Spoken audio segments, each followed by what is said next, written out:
मालेगाव तालुक्यातील पंचायत समिती अंतर्गत कार्यरत सर्व कर्मचारी करतात शासनाची दिशाभूल।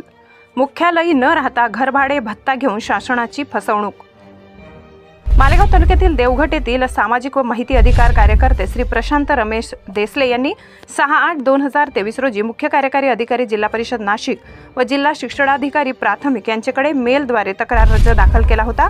मालेगाव पंचायत समिती अंतर्गत येणाऱ्या ग्रामसेवक, आरोग्यसेवक, मुख्याध्यापक व शिक्षक यांना शासनाच्या वतीने मुख्यालयी राहण्याबाबतचा शासन निर्णय दिनांक 9 सप्टेंबर 2019 च्या आदेशान्वये आरोग्यसेवक, ग्रामसेवक, मुख्याध्यापक, शिक्षक यांना मुख्यालय ही राहण्याबाबत ग्रामसभेचा ठराव घेण्याबाबत बंधनकारक आहे। परंतु पंचायत समिती मालेगाव अंतर्गत येणाऱ्या सर्व कर्मचाऱ्यांनी कुठल्याही ग्रामसभेचा ठराव न घेता मुख्यालयी न राहता त्यांच्या वरिष्ठ अधिकाऱ्यांनी त्यांना घर भाडे भत्ता मंजूर केला आहे।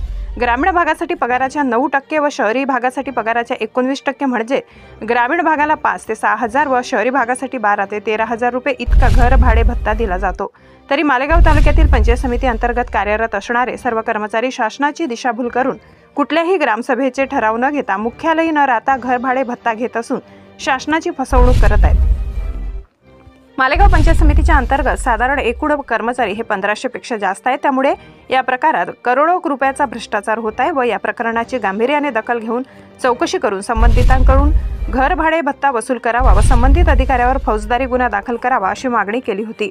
संबंधित प्रकरणाची 12 ऑगस्ट पर्यंत चौकशी करून दोषींवर कारवाई करावी अशी देखील मागणी करण्यात आली होती।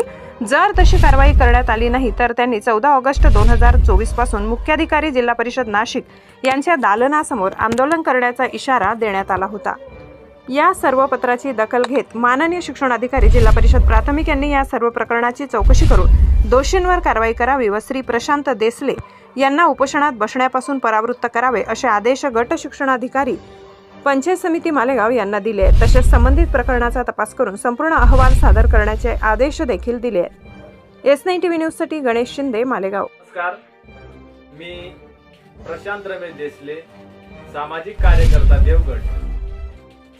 मी पंचायत समिती कार्यालय मालेगाव यांच्या अंतर्गत कार्यरत असणारे सर्व शासकीय कर्मचारी मुख्यालय न राहण्याबाबत व खोटे नाटे घरभाडे भत्ता घेण्याबाबत वरिष्ठ कार्यालयाकडे पत्रव्यवहार केलेला होता।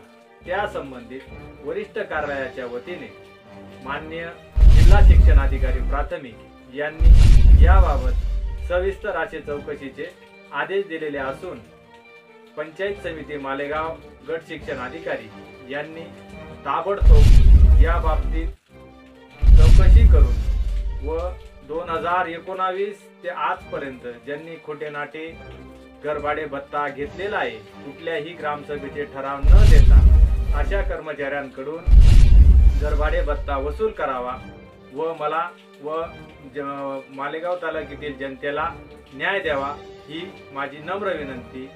धन्यवाद। जय हिंद, जय संविधान। आपल्या चॅनलला नक्की सबस्क्राइब करा, बेल आयकॉन दाबायला विसरू नका।